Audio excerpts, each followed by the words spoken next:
মোহতারাম ভাই, আপনারা এতক্ষণ পর্যন্ত ওলি ইবনে ওলি শেখুল হাদিস আল্লামা হাফেজ ওলিউর রহমান হামিদি দামাত বারাকাতুহুমের জবান থেকে গুরুত্বপূর্ণ আলোচনা শুনেছেন। আমার পরে সারা বাংলাদেশ যাকে এক নামে চিনে, সুপরিচিত সুমিষ্টভাষী কোকিল কণ্ঠের অধিকারী জনাব হাফেজ কারি সোয়াইব আহমদ আশরাফি দামাত বারাকাতুহুম, প্রিন্সিপাল মদিনাতুল উলুম আশরাফিয়া মাদ্রাসা হবিগঞ্জ, উনিও এসেছেন আপনাদের সামনে গুরুত্বপূর্ণ আলোচনা পেশ করবেন।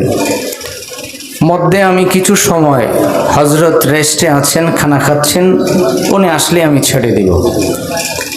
আমি আপনাদের সামনে পবিত্র কোরআনে কারিমা থেকে সূরা বাকারার 201 নম্বর আয়াত কিছু অংশ তিলাওয়াত করেছি। আল্লাহ রাব্বুল ইজ্জত ওয়াল জালাল যেন তিলাওয়াতকৃত আয়াত এবং হাদিসের আলোকে আমাকে ইখলাসের সহিত কিছু কথা বলার এবং আপনাদের সকলকে আমল করার নিয়তে শোনার তৌফিক দান করুন। সকলে বলি আমিন। মোহতারাম ভাই, আমার হাতে যে লিফলেটটা আছে, এটা প্রমাণ করে যে আপনারা এই ব্রাহ্মণ শাসন ইসলামী যুব কল্যাণ সংঘের উদ্যোগে আজকে সহ 32 বছর যাবত ওয়াজ শুনছেন।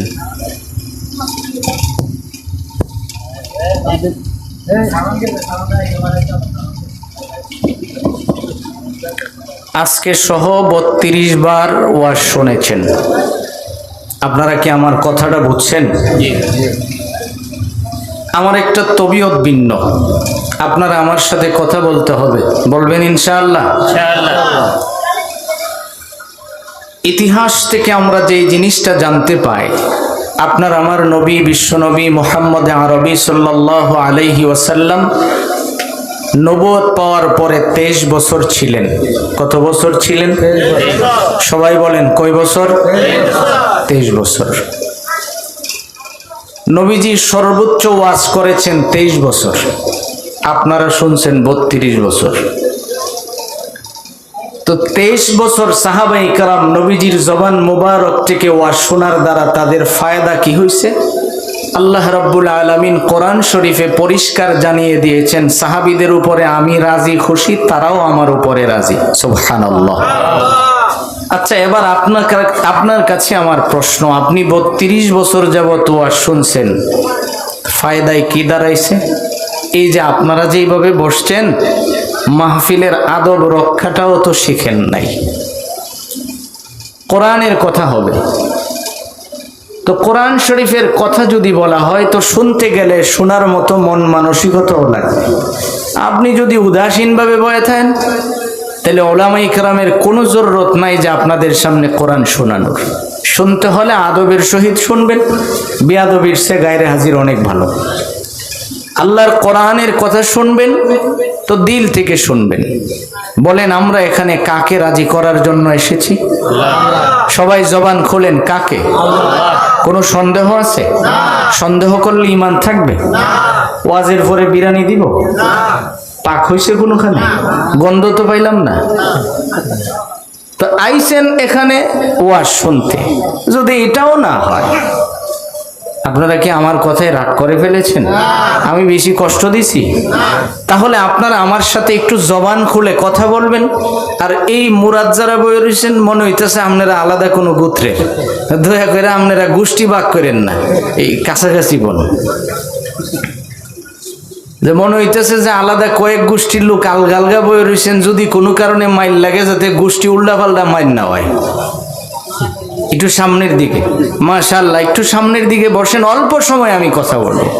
মোহতারাম ভাই, যদি এটা আমার হায়াতের শেষ কথা হয়, শুধু এইটুকুন চিন্তা করা যে এটা যদি আমার হায়াতের শেষ কথা হয়, তাহলে আমার শেষ সময়টা তো আমি একটা কোরআনের মজলিসে ছিলাম। এই যে গতকালকের খবর, বরগুনাতে আমতলিতে বিবাহ করতে গেছে, আপনারা অনেকেই এখন সজাগ মানুষ, পত্রিকায় এসেছে, স্বামী স্ত্রী নববধূ এবং স্বামী দুইজন একই গাড়িতে, 10 জন বরযাত্রী পানির নিচে পড়ে মরে গেছে। আচ্ছা, ওরা যদি জানতো এই অবস্থায় মৃত্যু হবে, তাইলে এই বেটারে কেরেন দিয়া টাইন না বিয়া করবার নেওন গেলইলে পুলিশ দিয়া দৌড়া, একদিক দা পুলিশ এলো, হ্যাঁ আরেক দিক দা দৌড় মারলো, জুতা মুজা ফালাই তো দৌড় দিল, যে কাপড় দিয়া করুন কি। এই জন্যে আমার ভাই, আমি আপনাদের সামনে যে আয়াতগুলি তেলাওয়াত করেছি, আয়াত সম্পর্কে কিছু কথা আপনাদেরকে শোনাতে চাই। আল্লাহ রাব্বুল আলামিনের কাছে মানুষ যখন দোয়া করে, আমরা দোয়া কার কাছে করি? বলেন, জোরে বলেন, কার কাছে? আল্লাহর কাছে। আল্লাহ শব্দটা উচ্চারণ করলে কি কষ্ট হয়? কোনো নিষেধাজ্ঞা আছে? কোনো ঘোষণা হয়েছে যে একবার কইলে পুলিশ ধরবো, আগামীকাল থেকে আর বাজারও যাওয়া যেত না, এমন কোনো ঘোষণা হয়েছে? তাহলে আল্লাহ শব্দটা যখন বলবেন তো দিল থেকে বলবেন। কোন জায়গা থেকে বলবেন? মুখটা গোল করে বলেন আল্লাহ, আবেগ নিয়ে হৃদয় থেকে বলেন আল্লাহ, এইভাবে বলবেন। মায়ার শব্দ, তা আপনি যে বেমাইরা মুরগির মতো আল্লাহ, আরে কি আজীব অবস্থা। মানে এমন ভাবে আপনি আওয়াজ দিতেছেন, আরেকবার আইতো আইলো তো রাস্তাতে ফেরত যাইব, কে আমি কি শ্মশানে যাইতেছি? পৃথিবীর জমিনে এটা একটা জায়গা যে যেই জায়গায় বসে হা না যা বলেন প্রত্যেকটা কথায় রব্বুল আলামিন আপনাকে নেকি দান করেন। আর কোন পরিবেশ আপনি এমন পাবেন না। তাহলে এই জায়গায় বয়ে যদি আপনি আল্লাহর নাম না কইতারেন, শাস্ত্রলে বয়ে কইবেন? আচ্ছা ব্রাহ্মণ শাসনের ভাইরা, আপনারা কি জীবনে কোনোদিন দেখছেন যে কেউ চা পান করতেছে, শাস্ত্রলে বৈশা এক ডুক চা খায় আর কয় আলহামদুলিল্লাহ? এই কথা কেউ কয়? সুবহানাল্লাহ এই কথা কয়? খালি দেখবেন রাষ্ট্রীয় গবেষণা। তাহলে আপনি এত সুন্দর একটা পরিবেশে বসছেন, এখানে বসেও যদি আপনি শব্দগুলি উচ্চারণ করতে না পারেন, তো আর করবেন কোথায় গিয়ে বলে? আল্লাহ রাব্বুল আলামিন শিখিয়েছেন, আপনি যখন হাত উঠান বলেন রব্বানা আতিনা ফিদ দুনিয়া হাসানা। দোয়ার মধ্যে আপনি আল্লাহর কাছে বলতেছেন, আল্লাহ আগে আমারে দুনিয়ার ভালো জিনিস দান করো। কোন জায়গার ভালো জিনিস দান করো? এরপরে আপনি বলছেন ওয়াফিল আখিরাতি হাসানা, রব্বুল আলামিন আপনি আমাকে পরকালের ভালো জিনিসটা দেন। অতঃপর আপনি বলছেন ওয়াকিনা আযাবান নার, আল্লাহ তুমি আমাকে জাহান্নাম থেকে কি দান করো? বলেন না, মুক্তি দান করো। আচ্ছা এই তিনটা কথা কি আমাদের জরুরি না? বলেন জরুরি কি না? এখানে কোনো ওয়াহাবি সুন্নি আছে নাকি সবার জরুরি? তাহলে আমার কথাগুলি আপনি একটু বোঝার চেষ্টা করবেন। শুনেন, জবান দিয়ে আপনি যা কিছুই বলতে চান বলতে পারবেন, কিন্তু হাসরের দিন কিন্তু এই জবানের হিসাব দিতে হবে। আপনি যা কিছু বলেন, এই জবানের প্রত্যেকটা কথা রেকর্ড হচ্ছে। কথা বলুন ঠিক কিনা? ইকরা কিতাবাক কাফা বিনাফসিকাল ইয়াউমা আলাইকা হাসিবা। হাসরের ময়দানে আপনার সামনে যখন যা কিছু বলছেন আর করছেন এইভাবে দইরা দিয়ে বলবে ইকরা কিতাবাক, এই ব্রাহ্মণ শাসনের মানুষ তুমি শোনো, তোমার কিতাব তুমি পড়ো। সে বলবে আল্লাহ আমি পড়তারি না। মুফাসসিরিনে কেরাম লিখেন, রব্বুল আলামিন যখন বলবেন ইকরা কিতাবাক, শব্দটা জবান দিয়ে বের হওয়ার সঙ্গে সঙ্গে রব্বুল আলামিন প্রত্যেকটা মানুষকে পড়ার যোগ্যতা দান করবেন। সুবহানাল্লাহ। এবার তাকে কইবেন মা লিহাযাল কিতাব, এই রব এটা আবার কেমন কিতাব? এই কিতাবটা কে লিখছে? এই কিতাব যিনি লিখছেন ওই রাইটারটা কেমন ছিল? আল্লাহ। লা ইউগাদির সগীরাতান ওয়ালা কাবীরা ইল্লা আহসাহা। তখন আপনি দাঁড়ায়া বলবেন আল্লাহ কে এইগুলি লিখছে? আমার জীবনের রাতের অন্ধকারের একটা সগীরা গুনাহ সুইটা যায় নাই মালিক। কবিরা গুনাহ তো অনেক পড়ে। রাতের অন্ধকারে দাঁড়ায়া দাঁড়ায়া তিন বন্ধু নিয়ত করছে খালি কলার ছুরি খামু। এই যে ওখানে দাঁড়ায়া তিনজন ছিল, চতুর্থ আর কেউ ছিল না। একজন দাঁড়ায়া দাঁড়ায়া মোবাইলে চিন্তা করে আমি গুনাহ দেখব, এখানে দ্বিতীয় আর কেউ থাকে না। রব্বুল আলামিন বলেন লা ইউগাদির সগীরাতান ওয়ালা কাবীরাতান ইল্লা আহসাহা বান্দা তখন দাঁড়ায়া বলবে, আল্লাহ, এই কিতাবটা কে লিখলো, যার লিখার ভিতরে আমার জীবনের একটা সগীরা গুনাহ ছুঁইটা যায় নাই, যার লিখার ভিতরে আমার একটা কবিরা গুনাহ ছুঁইটা যায় নাই। আল্লাহ তাআলা তখন পরিষ্কার বলবেন, তুমি কি জানো না, আমি তো দুনিয়ার জমিনে ঘোষণাই দিয়ে দিয়েছিলাম, তোমার দুই কাঁধে আমি দুইজন ফেরেশতা দিয়েছি। তুমি ঘুমায় গেলেও তারা ঘুমায় না, তুমি গুনাহে নিমজ্জিত হলেও তারা তোমারে ভুলে না, দেখে। ওদের চক্ষু কখনো বন্ধ হয় না। কথা বলুন ঠিক না? এই জন্য আল্লাহ তাআলা বলেন, তুমি দোয়া করো আমার কাছে, রব্বানা আতিনা ফিদ দুনিয়া হাসানা। বান্দা তুমি প্রথমে আমার কাছে দুনিয়ার ভালো চাও। কোন জায়গার ভালো চাও? বলেন, জুড়ে বলেন, কোন জায়গা? আগে তো আমরা দুনিয়াতে শান্তিতে থাকতাম। কথা বলুন ঠিক কিনা? দোয়া কবুল হয়, কোনো সন্দেহ আছে? প্রত্যেকটা মানুষের দোয়া কবুল হয়। দোয়া তিন রকমে কবুল হয়। কয় রকমে কবুল হয়? বলেন, কয়ভাবে কবুল হয়? তিনভাবে। ভালো করে মুখস্থ করেন, শাস্ত্রলে বসে তো অন্যের দোষ বলেন। আগামীকাল থেকে এইগুলি আলোচনা করবেন, আপনারও ফায়দা হবে, অন্যদেরও ফায়দা হবে। দোয়া, কোন দোয়া মুসলমানের বৃথা যায় না। তিনভাবে কবুল হয়। কয়ভাবে কবুল হয়? একটা হলো আপনি যা চাইছেন রব্বুল আলামিন সঙ্গে সঙ্গে তা দিয়ে দিছেন, যা চাইছেন। দুই নাম্বার হলো আপনি যা চাইছেন তার বিপরীতটা আল্লাহ আপনাকে দিয়েছেন। তিন নাম্বার হলো আল্লাহ আপনারে কিছুই দেয় নাই, এটা জমা করে রাখছেন, হাসরের দিন আপনার সামনে প্যাকেট দিয়ে দিবেন, পার্সেল। সুবহানাল্লাহ।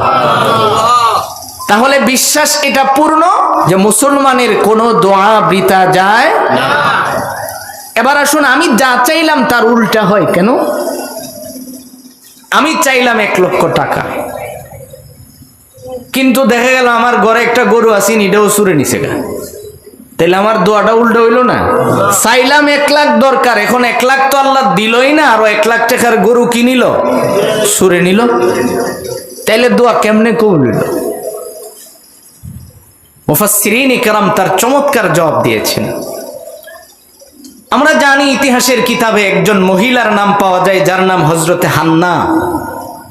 তিনি দোয়া করেছিলেন, আল্লাহ তুমি আমার একটা সন্তান দাও, সন্তান দিলে আমি বাইতুল মুকাদ্দাসের খাদেম বানাবো। আচ্ছা, আপনাদের ব্রাহ্মণ শাসনের কোন মসজিদের খাদেম কি মহিলা হয়? জি, এই আসতে যে কইলেন হয় এরকম, পুরুষ হয়। তো এই মহিলা আল্লাহ দিলেন মারিয়ামকে। মারিয়াম ছেলে না মেয়ে? হান্না কয়, আল্লাহ তুমি মনে হয় আমার দোয়াটা উল্টা বলছো, আমি চাইলাম কি আর তুমি দিলা কি? আমি চাইলাম তোমার কাছে সন্তান, যেন আমি বাইতুল মুকাদ্দাসের খাদেম বানাতে পারি, আর তুমি দিয়ে আমারে মেয়ে সন্তান দিয়ে দিলা। আল্লাহ রাব্বুল আলামিন বলেন, হান্না আমি বান্দার ভালো চাই। কি চাই? ভালো চাই। তো আমি জানি তোমাকে কি দিলে তোমার উপকার হবে, কারণ আমি মারিয়ামকে দিয়া তোমার এমন সম্মানী বানিয়েছি, কারণ তোমাকে আমি ঈসা আলাইহিস সালামের নানি বানিয়ে সম্মান দিয়েছি। ছেলে হইলে তো আর এটা হইতো না। ছেলে কি কোনোদিন নানি হয়? আরেকটা হলো আপনি যা চাইছেন সরাসরি তা কবুল হয়েছে। এমন তো আমাদের সমাজে বহু মানুষ আছে মুস্তাজাবুদ দাওয়া, যেই দোয়া করে আল্লাহ তাআলা এই দোয়া কবুল করে। আছে না এমন মানুষ? আমাদের সমাজে এখন এমন মানুষ আমরা কেন পাচ্ছি না যে এত দোয়া করতেছি, হুজুর আমাদের দোয়া কেন কবুল হয় না? এত দোয়া আমরা করছি কিন্তু আমাদের দোয়া কেন কবুল হচ্ছে না? কারণ আমরা আল্লাহর কাছে যেইভাবে চাওয়ার দরকার এইভাবে চাইতে পারতেছি না। আল্লাহ রাব্বুল আলামিনের কাছে চাইলে দোয়া কবুলের কিছু সময় আছে। আপনি বাড়ির থেকে দ্বীনের কাজে বের হচ্ছেন, বের হওয়ার সময় দোয়া করে বের হবেন, এই সময়ে দোয়া কবুল হয়। দ্বীনের কোনো টাকা জানিয়ে বাড়ির থেকে বের হইতেছেন, দোয়া করবেন। তাবলীগে গেছেন কোনোদিন? একজনও নাই। দেখবেন দাওয়াত দিবার যাওয়ার সময় দোয়া কইরা যায়, কারণ এই সময়ে আল্লাহর রাস্তায় বের হওয়ার সময় দোয়া করলে দোয়া কি হয়? কবুল হয়। আমার ভাইজান, তাফসীরের কিতাবের মধ্যে লেখা হয় খলিফাতুল মুসলিমিন সাইয়েদনা ওমর ফারুক মদিনার মসজিদে বসা। এমন সময় দেখে দুইজন আস্তে আস্তে কদম দিয়ে দিয়ে খলিফাতুল মুসলিমিন হযরতে ওমরের সামনে যায় হাজির হয়ে যায়। ওমর একজনের দিকে একবার তাকায়, আবার আরেকজনের দিকে তাকায়, তাকায় ডাক দিয়ে কয়, এই ভাই, তোমরা দুইজন কি জমজ নাকি? কারণ আমার জীবনে বহু মানুষ দেখলাম, এত হুবহু মিল ফটোকপি কোনো মানুষ তো আমি কোনোদিন দেখলাম না। এবার একজন দাঁড়ায় কয়, খলিফাতুল মুসলিমিন, আপনি বলতেছেন আমরা জমজ নাকি? না ও খলিফা, আমরা জমজ নয়, কারণ একজন হলো বাবা আর একজন সন্তান। সুবহানাল্লাহ। খলিফাতুল মুসলিমিন, আমি তার বাবা আর সে আমার সন্তান। তাইলে এমন সুন্দর কি কইরা তোমরা দুইজনের মতো এমন মিল তো আমি কোনো মানুষ কোনোদিন দেখলাম না। এবার লোকটা দাঁড়ায়া কয়, খলিফা আপনি কি শুনতে চান? আমার সন্তান এটা সাধারণ কোনো সন্তান না। কেমন সন্তান? খলিফাতুল মুসলিমিন, আমি যখন বিবাহ করেছি, কিছুদিন বাড়িতে থাকার পরে আমার স্ত্রীর গর্ভে যখন আমার সন্তান যায়, হঠাৎ করে একদিন রাতের বেলায় শুনতে পাইলাম কে যেন ডাকতেছেন, হাইয়া আলাল জিহাদ। জিহাদের ডাক যখন আমার কানে আসছে, ও খলিফা, আমি আবার আমার স্ত্রীকে বললাম, শোনো, আমি যুদ্ধের ময়দানে চলে যাব, কারণ আমি এখন আর ঘরে থাকার আমার কোনো সুযোগ নাই। কারণ যুদ্ধের ডাক যখন কোনো মুসলমানের কানে আসে, তখন তার প্রয়োজন হয় তাড়াতাড়ি যুদ্ধের ময়দানে বের হয়ে যাওয়া। এবার আমি যখন তরবারি নিয়ে বের হলাম, আমার স্ত্রী আমার সামনে এসে বলেন, স্বামী, আপনি আবার বাড়িতে ফেরত আসেন কিনা এটা আমার জানা নাই, তবে যাওয়ার আগে আপনি আমার জন্য একটু দোয়া করে যান। আপনি যুদ্ধের ময়দানে যাচ্ছেন, এখন যে দোয়া করবেন এই দোয়া আল্লাহ কবুল করবেন, একটু দোয়া করেন। এবার আগন্তুক মুসাফির কয়, খলিফা, আমি আমার স্ত্রীর পেটের উপরে হাত রাইখা দোয়া করলাম, আল্লাহ, আমার স্ত্রীর গর্ভে আমার যে আমানতটা আছে রব্বুল আলামিন, ওই আমানতটাকে আমি তোমার কাছে আমানত দিয়ে গেলাম। সুবহানাল্লাহ। দোয়া কইরা খলিফা আমি বাড়ির থেকে বের হয়ে গেছি। আমি যুদ্ধ করতেছি, হঠাৎ করে আমার কাছে খবর আসছে আমার স্ত্রীর ইন্তেকাল হয়ে গেছে। আমি যুদ্ধের ময়দান থেকে আর কোনো চিন্তা করলাম না। যুদ্ধ শেষ হওয়ার পরে আমি যখন বাড়িতে আসছি, লোকেরা আমার ডাইকা বলতেছে, ভাই তুমি কি জানো তোমার স্ত্রী যে ইন্তেকাল করছে তার অবস্থাটা কি? কারণ আমরা যে তারে কবরে দাফন করছি, প্রত্যেক দিন আমরা দেখি তার কবরের ভিতরে জাহান্নামের আগুন জ্বলে। লোকটা কয়, খলিফা, আমি তো চিন্তায় পড়ে গেলাম, কারণ আমি জানি আমার স্ত্রীর মতো আবেদা সালেহা কানেতা এত বড় ভালো মানুষ কোনোদিন জাহান্নামে যাইতে পারে না। লোকজন আমার এই কথা বলার পরে আমি রাতের বেলায় সিদ্ধান্ত নিলাম, কষ্ট হোক আর যাই হোক, আমি আমার স্ত্রীকে দেখতে যাব, তার কবরটা দেখব।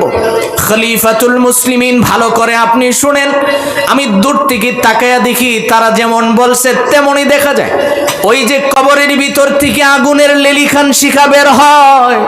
আমি আস্তে আস্তে কদম দিয়ে দিয়ে কবরস্থানের দিকে যখন রওনা করলাম, সামনে যাওয়ার পরে আমি দেখি খলিফা, ওই যে কবর দেখা যায়, কবর তো আর ঢাকা নাই, কবরটা ফাঁক হয়ে আছে। কবর থেকে নরমাল একটা লাইটের আলোর মতো জ্বলে আছে। বাহিরের বাতাস যখন আলো দেয়, আগুনটা উপরের দিকে যায় আবার নিচে নামে। আস্তে আস্তে কদম দিয়ে দিয়ে আমি যখন কবরের কাছাকাছি চলে গেলাম, আমি তাকায়া দেখি আমার স্ত্রী আমারে ডাক দেয়া কই, স্বামী, হ্যাঁ, যুদ্ধের ময়দানে যাওয়ার সময় আপনি আপনার সন্তানের জন্য কেন দোয়া করলেন? আপনি আমার জন্য একটাবার দোয়া করলেন না? যদি আপনি আমার জন্য আল্লাহর কাছে দোয়া করতেন তাহলে আমার তো মরণ হইতো না। আপনি যে আপনার সন্তানের জন্য দোয়া করছেন, এই যে সন্তানটা দেখেন আমার ইন্তেকাল হওয়ার পরেও আল্লাহ রাব্বুল আলামিন কবরে সন্তানকে দিয়েছেন আমি দুগ্ধ পান করাচ্ছি, সুবহানাল্লাহ। ওই যে আপনি আপনার সন্তানের জন্য দোয়া করছেন, আমার জন্য দোয়াটা আপনি কেন করলেন না? যদি আমার জন্য আপনি দোয়া করতেন তাহলে আল্লাহ তো আপনার সন্তানের মতো আমাকেও আমানত হিসাবে রাইখা দিতেন। আল্লাহু আকবার।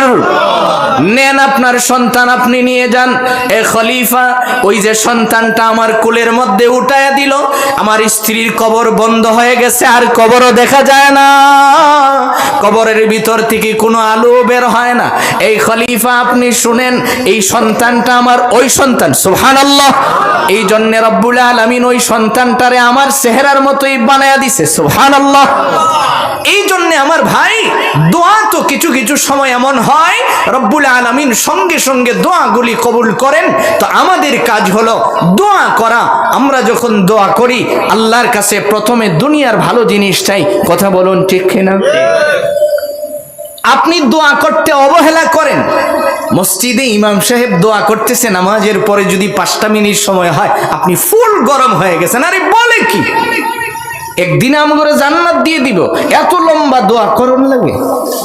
আরে দোয়া তো এমন জিনিস, দোয়ার দ্বারা ভাগ্য বদলায়া যায়, সুবহানাল্লাহ। দোয়ার দ্বারা তাকদীর বদলায়া যায়। দোয়া এমন জিনিস, দোয়ার দ্বারা আসমান থেকে গায়বী খাজানার থেকে রিজিক আনা যায়, সুবহানাল্লাহ। কাজেই দোয়াতে কোনোদিন অবহেলা করা যায় না। রব্বুল আলামিন কত সুন্দর দোয়া শিখাইছেন। বলেন, প্রথম শব্দটা আমরা বলি কোন জায়গার ভালো জিনিস চাই? দুনিয়ার। সবাই বলেন কোন জায়গার ভালো চাই? দুনিয়ার। অতঃপর পরকালের। এই দুইটার পার্থক্যটা আপনি বুঝেন একটু, যে আমরা প্রথম নম্বরে দোয়াতে দুনিয়ার ভালো কেন চাচ্ছি। কারণ দুনিয়াতে যদি আমরা সুস্থ থাকতে পারি, দুনিয়াতে যদি আমরা কি করতে পারি? সুস্থ থাকতে পারি, তাহলে আমাদের ইবাদত করা সহজ, কথা বলুন ঠিক কিনা? অসুস্থ হলে কি ইবাদত করা যায়? অসুস্থ ব্যক্তিরা কি ইবাদত স্বাচ্ছন্দ্যে করতে পারে? একজন মানুষ অসুস্থ হলেই বুঝতে পারে তার সুস্থতা কত বড় নিয়ামত। আমি কোরবানি ঈদের আগের রাত্রে আমার 100-র উপরে জ্বর ছিল। ঈদের দিন ঈদের নামাজ পড়াতে যাওয়ার সময় আমি বুঝছি যে কত কষ্ট হয়। আমি খুতবা দেওয়ার সময় আমার মাথা হঠাৎ করে চক্কর দিছে। আমি নবীনগর রসুল্লাবাদ কেন্দ্রীয় ঈদগাতে নামাজ পড়ে, যেখানে 10 থেকে 15,000 মানুষ নামাজ পড়ে। তো ওই মাঠে খুতবা দেওয়ার সময় মাথা চক্কর দিছে। দ্বিতীয় খুতবার সময় আমি সুজা দাঁড়ানোর থেকে বৈশা পড়ছি। আবার কিছুক্ষণ বৈশা থেকে যখন স্বাভাবিক হয়েছে তখন দাঁড়িয়ে বাকি খুতবা শেষ করছি। তো যেই কথাটা বলতেছিলাম, একজন মানুষ যদি অসুস্থ হয় তখনই তিনি বুঝতে পারেন যে অসুস্থতা কাকে বলে আর সুস্থতা কাকে বলে। এই জন্য মোহতারাম ভাই, দোয়া তো আমাদের কাছে একটা অবহেলিত কাজ। এখন কেমন অবহেলিত আপনি দেখেন, সাহাবায়ে কেরাম অসুস্থ হয়েছেন, দোয়ার আমল করেছেন। তাদের কোনো কিছুর প্রয়োজন হয়েছে, তারা দোয়ার আমল করেছেন। আর আমরা কোনো কিছুর প্রয়োজন হয় আগে ডাক্তারকে ফোন করো, আগে দেশ ছেড়ে বিদেশ যাওয়ার ফিকির করেন। কেন? আপনি কি দোয়া করতে জানেন না? নবীজির সুন্নাত ছিল আগে দোয়া করা, আগে আল্লাহ রাব্বুল আলামিনের কাছে চাওয়া। আপনি এখনো যদি আবার চাওয়া শুরু করেন, ফায়দা হবে কার? আমার। বলেন, ফায়দা হবে কার? আমার। এই জন্য বলতেছিলাম, দোয়া এটা আমাদের কাছে অবহেলিত একটা সুন্নত। তো আল্লাহ তাআলা কেন শিখালেন যে আগে আপনার দুনিয়ার জরুরতগুলি মিটানো আল্লাহর কাছে চায়া? প্রথমে কোন জায়গার জরুরত চাওয়া? দুনিয়ার। এই জন্য রব্বুল আলামিন জানেন তো আপনি যে চাইবেন, চাওয়াতে অনেক সময় ভুল করতে পারেন। এই জন্য আল্লাহ তাআলা আপনারে শিখাইয়া দিয়েছেন, বান্দা তুমি যে চাইবা প্রথম নম্বরে রব্বানা আতিনা ফিদ দুনিয়া হাসানা, আগে দুনিয়ার ভালো চাও। কোন জায়গার ভালো চাও? উহুদের যুদ্ধে যাওয়ার সময় নবীজির 2 জন সাহাবী, এর মধ্যে একজনের নাম হলো সাদ ইবনে আবি ওয়াক্কাস, আরেকজনের নাম হলো আব্দুল্লাহ ইবনে জাহাশ। 2 জন সাহাবী একজন আরেকজনকে বলতেছে, ভাই সব সময় তো দোয়া আমরা মানুষকে শুনাই করি, আজকে আমরা মনে মনে দোয়া করব, আপনি বুঝা না বুঝা আমিন বলবেন। সুবহানাল্লাহ। তা একজন আরেকজনকে বলতেছে যে আমি মনে মনে দোয়া করব, আর আপনি কি বলবেন? আমিন বলবেন।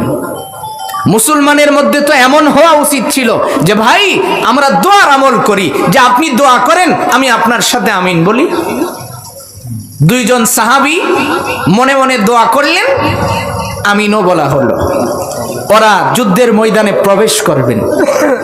এমন সময় একজন আরেকজনকে জিজ্ঞেস করে, ভাই দোয়া তো করলেন, কোনো অসুবিধা নেই, তবে এখন যদি একটু বলতেন যে আপনি কি দোয়া করছেন, আমি তো যুদ্ধের ময়দানে ঢুকে যাব, মনটা একটু শান্তি হইতো।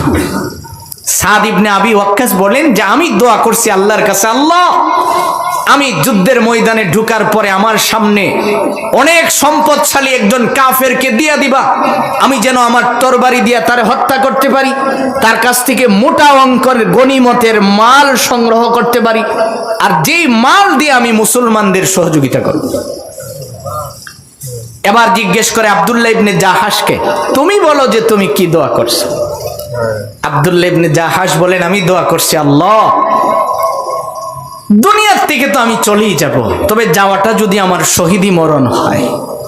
এই ব্রাহ্মণ শাসনের ইসলামী যুব কল্যাণ সংঘের যুবক ভাইয়েরা, আপনাদেরকে বলছি শোনেন, আব্দুল্লাহ ইবনে জাহাশ একজন মুমিন, একজন সাহাবী, তার হৃদয়ের চাওয়াটা কি ছিল? তিনি দোয়া করছেন যে আল্লাহ মরণ তো আমার একদিন হবেই, তবে মরণটা যদি আমার শহীদি মরণ হয়, আর শহীদি মরণটা যদি দিবা এমন মরণ দিবা যেই মরণের ভিতরে শুনছি হাসরের দিন তুমি হাতকে বলবা কথা বলার জন্য, আমার হাত যেন এক জায়গায় পড়ে থাকে, আমার পা যেন এক জায়গায় পড়ে থাকে, আমার কল্লাটা যেন আরেক জায়গায় পড়ে যায়, আমি হাসরের দিন ওঠার সময় যেন আমার প্রত্যেকটা অঙ্গ প্রত্যঙ্গ আলাদা আলাদা জায়গা থেকে আসে।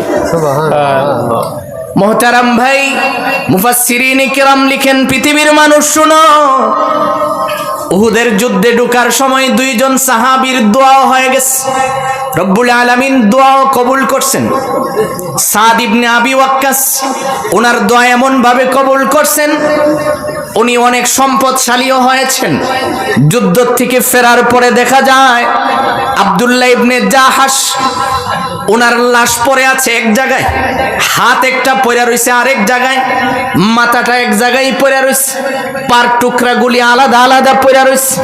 সারাটা জীবন আব্দুল্লাহ ইবনে জাহাশের কথা স্মরণ করে সাদ ইবনে আবি ওয়াক্কাস সব সময় কাঁদতেন আর এই কথা বলতেন, রে আব্দুল্লাহ তুমি আল্লাহর কাছে কি দোয়াটা না করলে, আমি কত বড় ভুল করলাম, সম্পদ আল্লাহর কাছে চাইলাম, রব্বুল আলামিন আমারে সম্পদও দিয়া দিলেন, কিন্তু তুমি এমন ভাবে আল্লাহর কাছ থেকে কবুল করাইলা, এমন একটা শাহাদত নিলা যেই শাহাদতের ভিতরে তোমার হাত ছিল এক জায়গায়, তোমার পা গুলি ছিল আরেক জায়গায়, তোমার মস্তকটা আরেক জায়গায় ছিল। হাসরের ময়দানে তোমাকে যখন আল্লাহ রব্বুল আলামিন ডাক দিবেন, মস্তকবিহীন তুমি যখন রব্বুল আলামিনের সামনে দাঁড়াইবা, তোমার কতই না মর্যাদাবান তুমি হয়েছ। এই জন্য মোহতারাম ভাই, রব্বুল আলামিন দোয়া শিখাইছেন, পৃথিবীর মানুষ তুমি শোনো, তুমি আল্লাহর কাছে যখন দোয়া করবা, প্রথম নম্বরের দোয়া রব্বানা আতিনা, বলেন রব্বানা আতিনা ফিদ দুনিয়া হাসানাহ ওয়া ফিল আখিরাতি হাসানাহ ওয়া কিনা আযাবান নার। এই তিনটা শব্দ আমার জীবনের কোন দোয়া থেকে যেন খালি না থাকে। পারবো ইনশাআল্লাহ? সবাই বলেন পারবো ইনশাআল্লাহ। তো এই কথাগুলি আমাদের দরকারি কিনা বলেন, সবাই বলেন দরকার কিনা? এই ব্রাহ্মণ শাসনের এই যে ইসলামী যুব কল্যাণ সংঘের যুবকেরা যে আয়োজনটা করেছেন, তারা যদি এত কষ্ট করে আয়োজন না করতেন, এই শব্দগুলি কি আপনারা শুনতে পারতেন? কথা বলেন, শুনতে পারতেন? তাহলে তারা যে আয়োজনটা করছেন, এ থেকে আপনারা বেজার হইছেন? 32তম প্রতি বছর হোক, চান আপনারা? চান? চাইলে তাদেরকে সহযোগিতা লাগবে না? তাদেরকে যে কোনো ভাবে তারা আপনাদের কাছে যখন যাবে, যে কোনো ভাবে আপনারা তাদেরকে সহযোগিতা করবেন। করবো ইনশাআল্লাহ? ভয় পায়েন না, আমি কোনো কালেকশন করব না।